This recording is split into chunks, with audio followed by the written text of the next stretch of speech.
Poli Anak di Rumah Sakit Umum Daerah Dr. Muwardi, Surakarta. Nanti kalau buat hari ini yang nanya. tanggal 24 Maret tahun 2023 kita akan mengadakan acara yaitu Akhiri TBC Indonesia, Hari Tuberkulosis Sedunia. Nah, hari ini kita akan merayakan Hari Tuberkulosis Sedunia, yang nanti akan ada kata pengantar terlebih dahulu dari Dr. Hari Wahyu Nugroho, spesialis anak konsultan, juga pembicara kita yaitu spesialis anak bagian respirologi yaitu Dr. David Anggara, spesialis anak. Sebelum kita memulai, kita baiknya untuk berdoa terlebih dahulu demi kelancaran acara kita pada hari ini. Saya berikan waktunya untuk berdoa. Buat doa dimulai.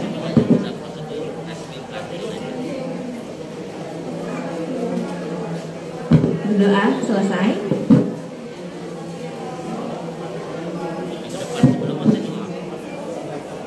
Baik, untuk mempersingkat waktu, mari kita akan memulai acara kita pada hari ini, yang dimulai dari kata sambutan dari Kepala Bagian Ilmu Kesehatan Anak, Bagian Ilmu Kesehatan Anak Rumah Sakit Dr. Muwardi, kepada Dr. Hari Wahyu Nugroho, spesialis anak konsultan Magister Kesehatan. Kami persilakan Dr.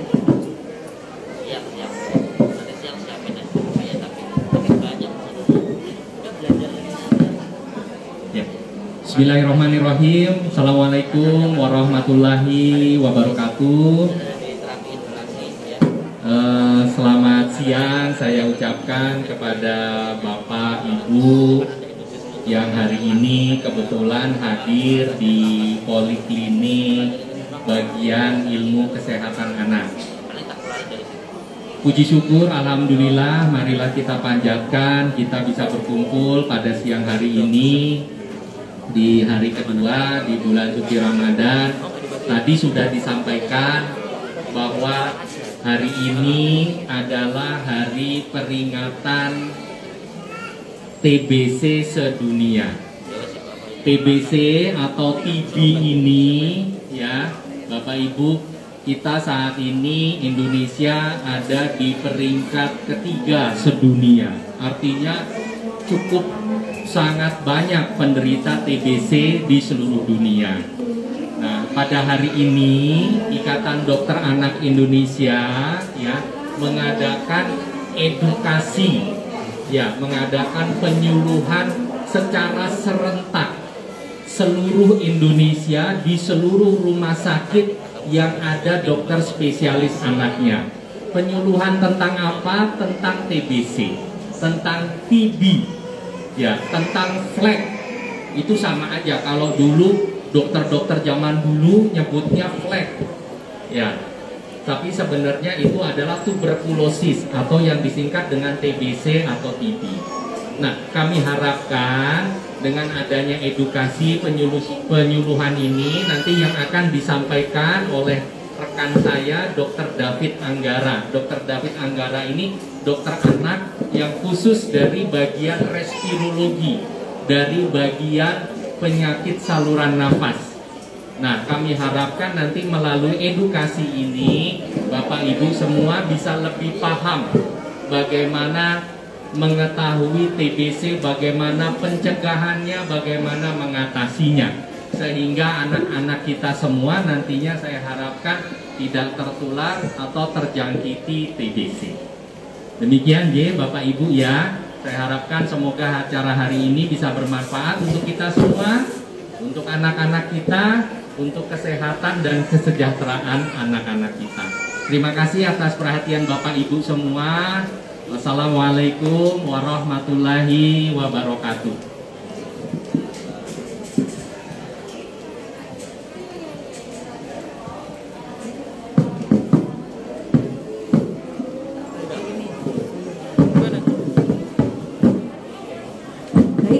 Terima kasih kita ucapkan kepada Dr. Hari Wahyu Nugroho, spesialis anak konsultan sebagai Kepala Bagian dari Ilmu Kesehatan Anak di Rumah Sakit Muwardi, Surakarta.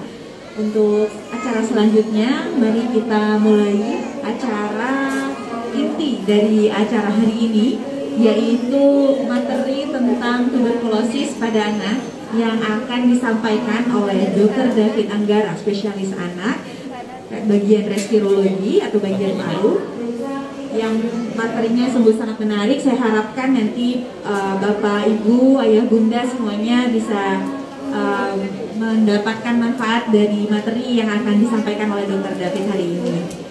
Saya persilahkan kepada Dr. David Anggara, spesialis anak untuk materinya, Dokter.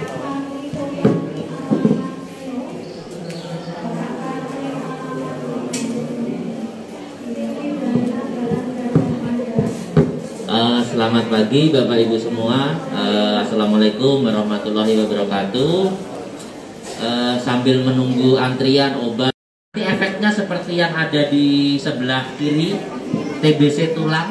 Nah, kita di sini, jadi dia tulang belakangnya menonjol atau kadang bengkok seperti itu. Next. Nah, ini faktor resikonya atau hal-hal yang meningkatkan resiko anak-anak bisa tertular TBC atau sakit TBC. Kalau paling tinggi usianya usia di bawah 5 tahun ibu-ibu. Jadi putra-putri bapak ibu yang usianya di bawah 5 tahun itu beresiko mudah tertular.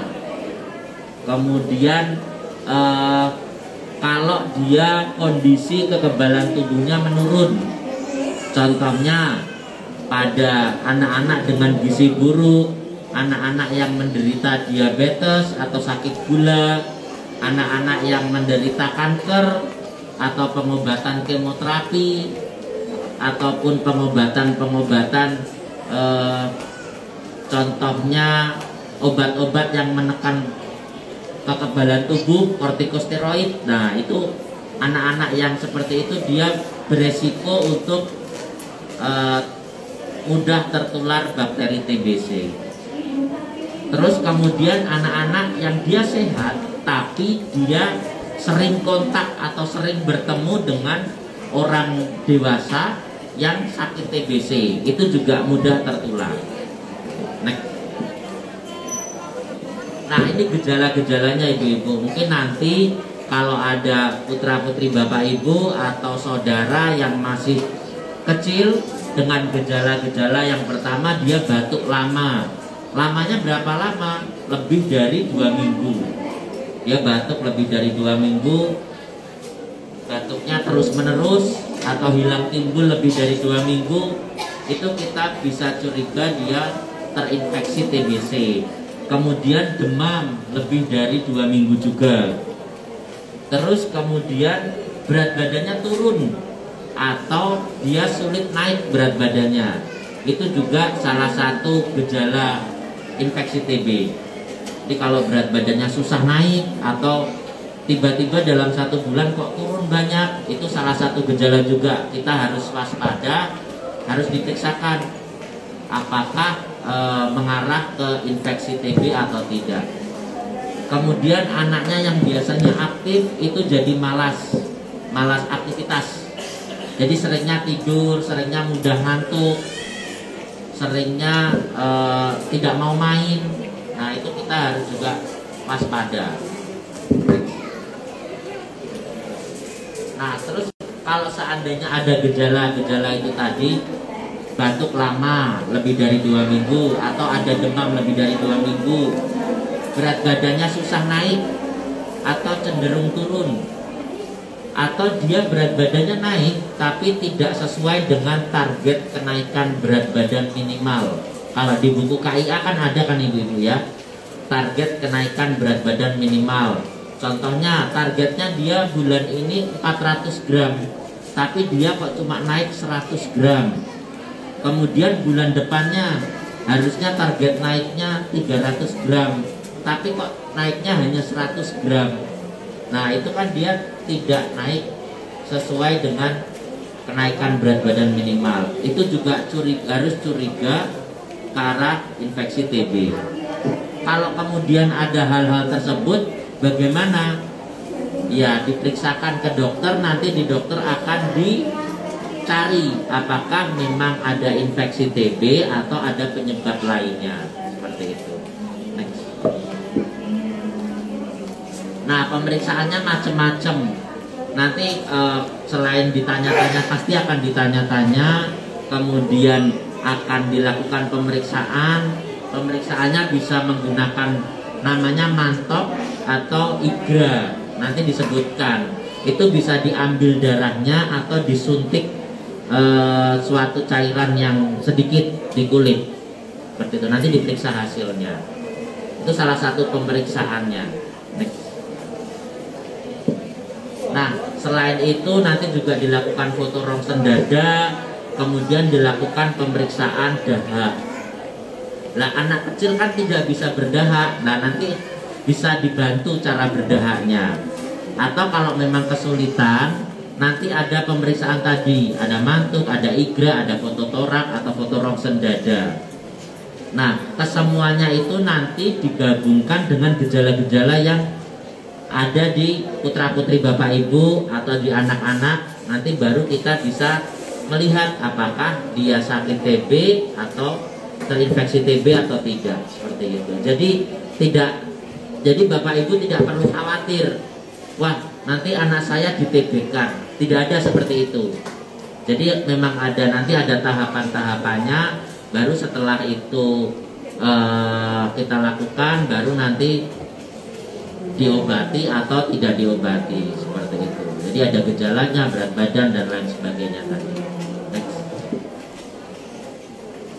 Nah, dan yang paling penting adalah satu, ketika ada gejala itu tidak perlu khawatir, tidak perlu malu, karena sakit TB itu di mana-mana selalu disebutkan itu bisa disembuhkan.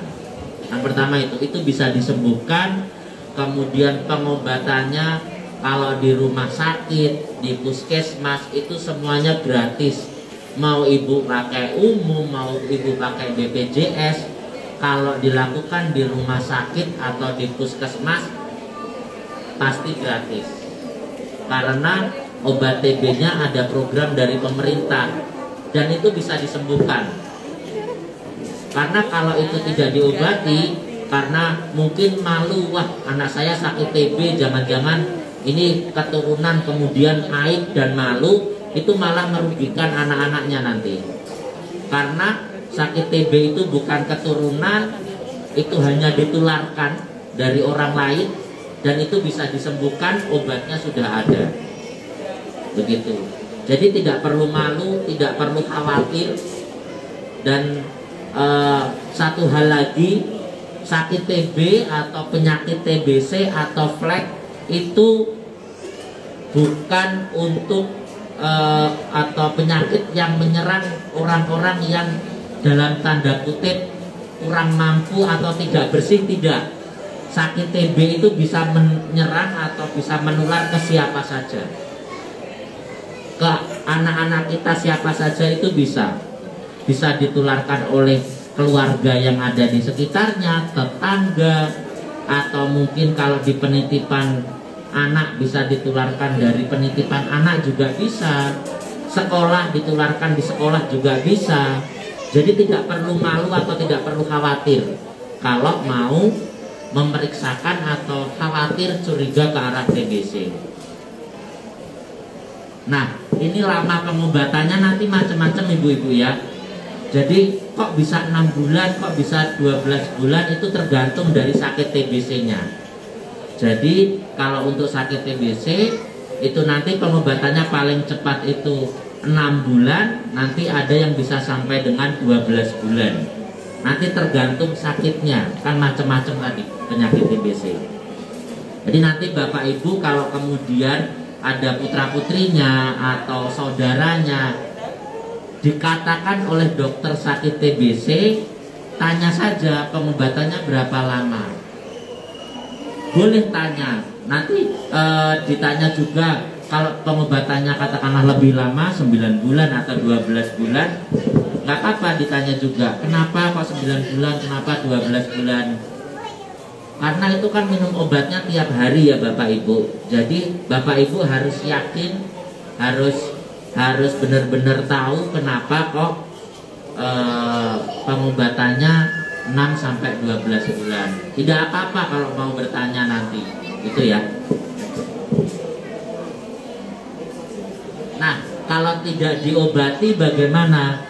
Katakanlah tadi, ada yang masih menganggap bahwa itu aib, ada yang masih menganggap itu penyakit keturunan, sehingga malu untuk berobat. Nah, itu efeknya lebih berat. Dia bisa sakitnya tambah parah. Kalau dia menyerang paru-paru, paru-parunya bisa lebih rusak. Kalau dia menyerang ke otak, anaknya bisa sampai lumpuh, tidak sadar, kejang terus-menerus. Kalau dia menyerang tulang, tulangnya nanti bisa bengkok, bisa menyebabkan gangguan gerakan, tidak bisa berjalan, seperti itu. Jadi bisa tambah parah. Dan yang awalnya paru-paru bisa menyebar kemana-mana kalau tidak segera diobati. Nah, tadi kan sudah ini ya, gejalanya sudah ada, terus tata cara menegakkan sakitnya atau mencari sakitnya, pemeriksaannya apa saja. Nah, TBC ini juga bisa dicegah, ibu-ibu. Bisa dicegah dengan apa? Salah satunya adalah vaksin. Vaksinnya mungkin Bapak Ibu yang ada di sini, putra-putrinya sudah diberikan semua, yaitu vaksin BCG. Biasanya diberikan pada saat baru lahir tuh usia 1 bulan. Nah, itu biasanya diberikan sekitar 1 bulanan itu diberikan BCG yang disuntiknya biasanya di lengan, ya. Itu salah satu cara untuk mencegah sakit TBC. Kalau kemudian ada putra-putri Bapak Ibu yang sudah usianya lebih dari 1 bulan, 2 bulan, kok belum divaksin BCG, konsultasikan ke dokter, nanti akan tetap bisa divaksin. Kecuali kalau ada hal-hal yang hal-hal yang tidak bisa divaksin, nanti akan disampaikan. Tapi kalau cuma karena terlambat, karena lupa, karena kebetulan kemarin pas sakit, kemudian kok belum divaksin, segera ke dokter, ke puskesmas, ke dokter anak untuk konsultasi untuk mengejar vaksin BCG. Itu ya Bapak Ibu.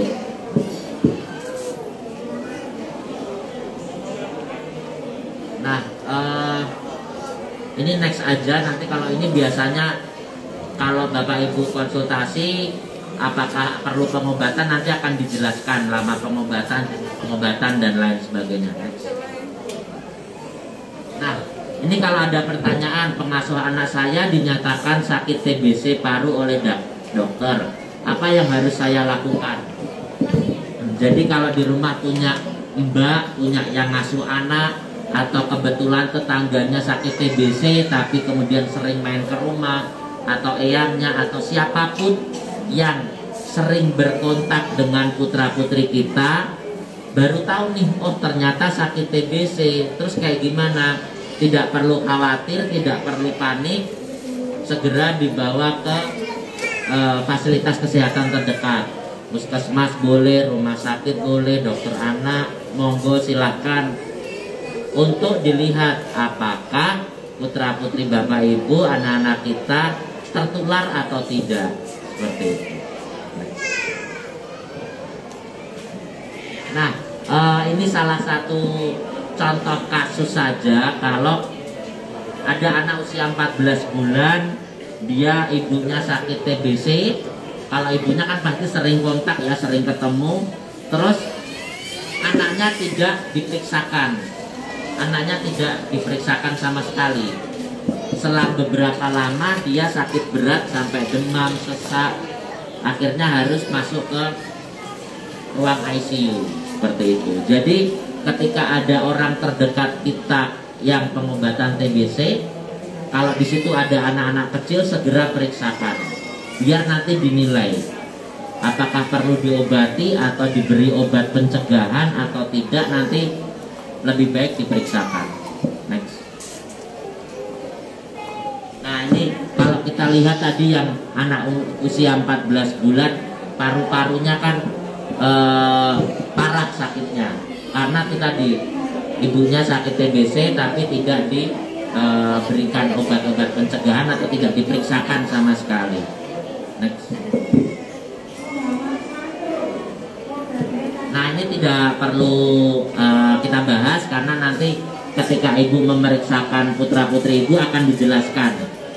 Kalau memang diberikan obat, obatnya apa saja, bagaimana cara minumnya, terus kemudian berapa jenis obat, itu nanti tergantung dari jenis sakit TBC-nya. Nah ini terkait, jadi TBC itu kan ada yang namanya jenis obatnya ada 2 macam, ada 3 macam, ada 4 macam, macam-macam. Nah kalau diminum, ada yang namanya obat untuk mencegah TBC. Diberikannya pada siapa? Pada anak-anak kecil yang dia orang-orang sekitarnya ada yang sakit TBC, terus kemudian si anak ini termasuk anak yang masih sehat. Jadi nggak ada gejala sama sekali, sehat, lari ke sana kemari. Tapi contohnya bapaknya sakit TBC. Nah, biar tidak tertular lebih jauh, diberikan obat pencegahan TBC namanya. Dia bisa melindungi anak tersebut sekitar 60-80%. Makanya kalau ada tadi, pesannya adalah kalau ada orang di sekitarnya yang sakit TBC, sesehat apapun anak kecil kita, periksakan ke dokter. Apakah dia perlu diberikan obat pencegahan atau tidak. Gitu. Nah, kan kalau mungkin banyak dari kita yang mendengar ya, tenang aja, anak yang sakit TBC itu tidak bisa menularkan, kan begitu. Yang bisa menularkan hanya yang dewasa saja. Ternyata tidak benar ibu-ibu.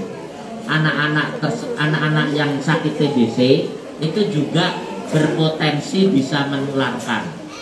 Syaratnya apa? Bisa menularkan. Dia sakit TBC-nya sakit TBC berat.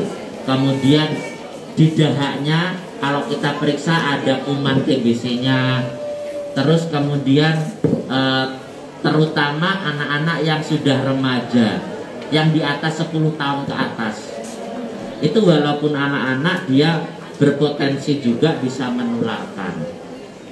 Terus bagaimana? Ya tidak perlu khawatir. Cukup nanti kalau ada orang, pokoknya orang-orang di sekitar ada yang sakit TBC, kalau ada anak kecil atau ada anak-anak yang masih balita, masih usia di bawah ataupun masih remaja, tetap diperiksakan saja. Tidak apa-apa. Nah, kemudian salah satu yang paling sering ditanyakan atau paling sering ditakuti kadang, kalau ada anak yang minum obat TBC, sudah diberikan obat TBC atau diberikan obat untuk mencegah TBC, itu biasanya urinnya atau pipisnya anak itu warnanya berubah. Biasanya berubah jadi warna orange kemerahan. Itu normal, tidak apa-apa.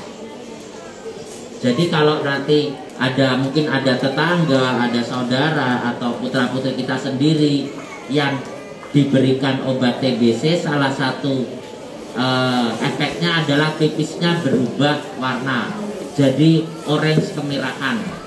Itu normal, tidak perlu ditakuti. Karena memang obatnya TBC itu nanti warnanya kan agak kemerahan gitu. Jadi membuat si pipisnya itu warnanya kemerahan. Next. Nah tadi ini sudah dibahas ya masalah vaksinasi TBC, BCG tadi yang di awal. Itu ternyata bisa melindungi sampai dengan 80%. Jadi kalau ada yang belum divaksin BCG, silakan konsultasikan ke dokter-dokter terdekat untuk diberikan vaksin BCG. Next. Nah ini cara minum obatnya, biasanya atau kita merekomendasikannya saat perutnya kosong. Ini 2 jam ya, jadi 2 jam setelah makan atau 1 jam atau setengah jam sebelum makan. Jadi Jadi kalau nanti Bapak Ibu ada saudaranya yang tahu dia minum obat TBC kok pas setelah makan diminumkan, itu nanti diingatkan harus saat perut kosong. 1 jam sebelum makan biasanya kita memintanya, 1 jam atau setengah jam sebelum makan. Setelah makan boleh nggak kalau kelupaan? Boleh kalau setelah 2 jam, gitu ya. Next. Nah, ini yang sering juga ditanyakan dan mungkin pengetahuan juga untuk Bapak Ibu sekalian, bahwa perlu tidak sih kalau setelah selesai pengobatan di foto rongsen? Jawabannya tergantung, bisa perlu bisa tidak.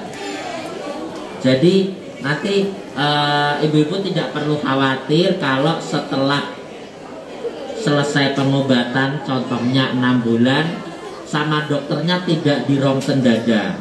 Wah, ini sudah selesai ibu, dari pemeriksaan sudah sembuh, sudah bagus, terus tidak dilakukan rongsen dada, itu boleh tidak? Boleh, tidak masalah. Jadi memang tidak harus dilakukan, tapi pada kondisi-kondisi tertentu itu terkadang dilakukan, gitu. Nah, ini yang slide terakhir. Jadi Indonesia yang tadi sudah disampaikan Dokter Hari, angka kejadian TBC anak, TBC secara keseluruhan itu sangat tinggi, nomor 2 sedunia. Kalau orang dewasanya saja banyak, berarti resiko untuk menularkan ke anak-anak kan juga sangat tinggi. Nah, Indonesia, pemerintah kita itu punya program namanya Zero TB Indonesia, yaitu langkah-langkah untuk mengakhiri penyakit TBC ini. Targetnya sebenarnya 2030, tapi kemudian karena kemarin ada pandemi kita mundurkan sedikit.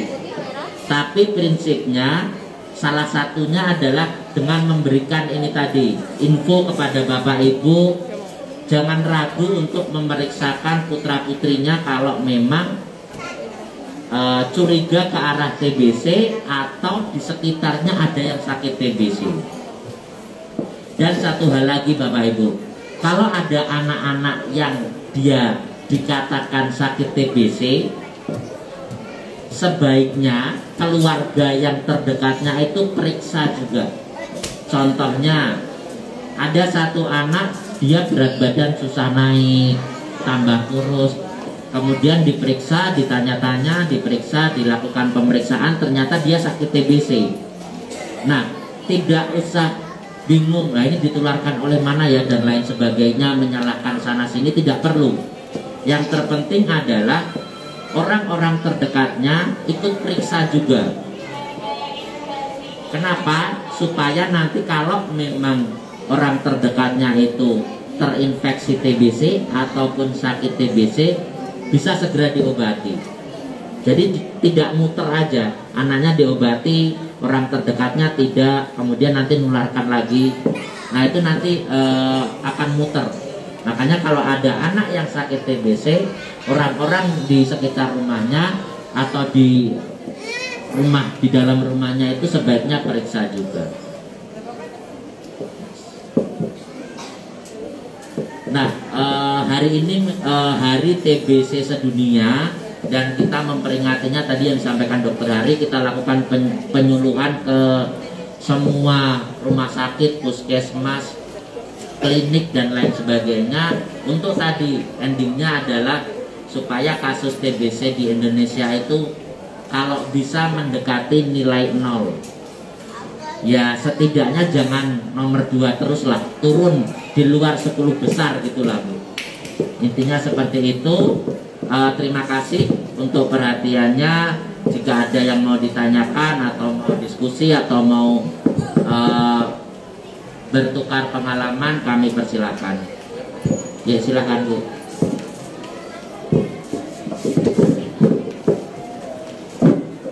Perkenalkan, nama saya Kristina. Mau tanya dokter, apa ya kalau sudah terkena TBC, udah diobatin, bisa kambuh lagi? bukan karena ditularkan, kambuh begitu. Terima kasih Ibu. Jadi kalau pertanyaannya apakah bisa kambuh lagi, jawabannya bisa. Tapi ada beberapa kondisi yang menyebabkan seorang anak ketika sudah diobati TBC itu bisa kambuh. Salah satunya yang paling sering biasanya dia tertular kembali ya. Tapi kalau pertanyaannya Ibu tidak tertular kembali tapi kemudian kambuh, itu salah satu faktornya adalah bisa jadi bakteri yang menularkan itu adalah bakteri yang dia resisten obat atau kebal terhadap obat. Jadi obat TBC itu kan jenisnya macam-macam. Ada lini pertama, ada lini kedua, ada macam-macam. Nah biasanya seringnya kita memberikan itu yang obat TBC yang sudah umum digunakan semuanya kayak gitu. Nanti kalau ternyata bakterinya itu kebal terhadap obat tersebut, baru diberikan obat-obat yang selanjutnya. Nah kambuh itu salah satu penyebabnya bisa jadi bakterinya tadi yang kebal terhadap obat, atau yang kedua tidak patuh minum obat. Jadi bisa, makanya obat TB itu yang terpenting adalah patuh dulu.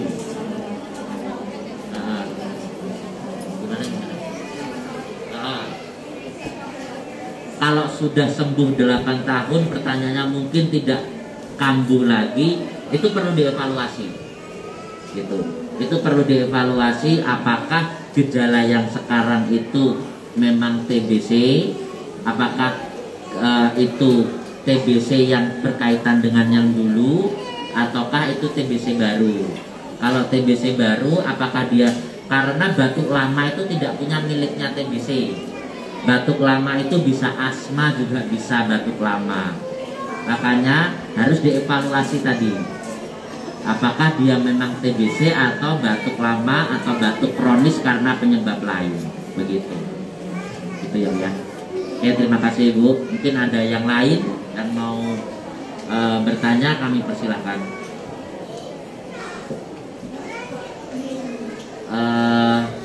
Jika sudah tidak ada, mungkin kami cukupkan sekian Bapak Ibu.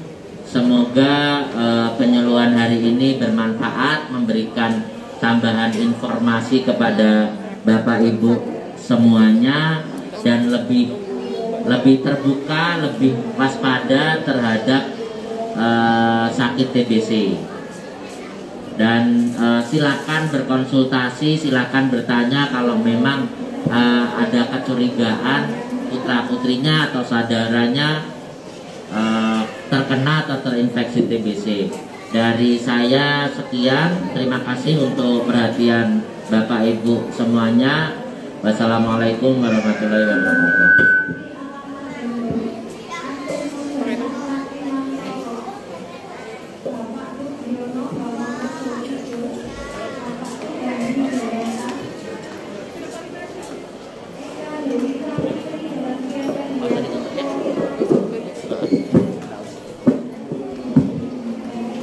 Panggilan anak Nana Ramadhani, anak Rama Rawadhani.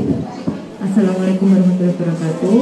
Terima kasih kepada Bapak Ibu yang telah menyempatkan waktunya untuk mendengarkan dan mengikuti acara hari ini, di mana acara hari ini itu untuk memperingati Hari Tuberkulosis Sedunia. Dari paparan dari Dokter Hari dan dari Dokter David, kita dapat mengambil kesimpulan bahwa Indonesia masih termasuk dalam negara dengan infeksi TB yang cukup banyak, yaitu nomor 3 di dunia. Dan untuk TB sendiri adalah penyakit yang bisa disembuhkan asalkan kita aware atau kita benar-benar memperhatikan pada anak-anak adakah gejala-gejala yang menuju ke arah TB. Kemudian sebagai orang dewasa kita juga mempunyai tanggung jawab untuk memeriksakan atau untuk memberikan anak-anak kita itu ke dokter jika memang terdapat gejala TB. Kemudian yang terakhir adalah untuk TB sendiri itu pengobatannya memang 6 bulan atau lebih dan itu harus teratur. Untuk keteraturannya sendiri ini sangat mempengaruhi kesembuhan dari TB itu sendiri. Sehingga sebagai orang yang dekat dengan anak-anak, kita harus benar-benar memperhatikan untuk pengobatan TB ini. Baik, terima kasih atas perhatian Bapak Ibu. Selamat beraktivitas kembali. Sudah nanti sama tim IGN. Panggilan kepada anak-anak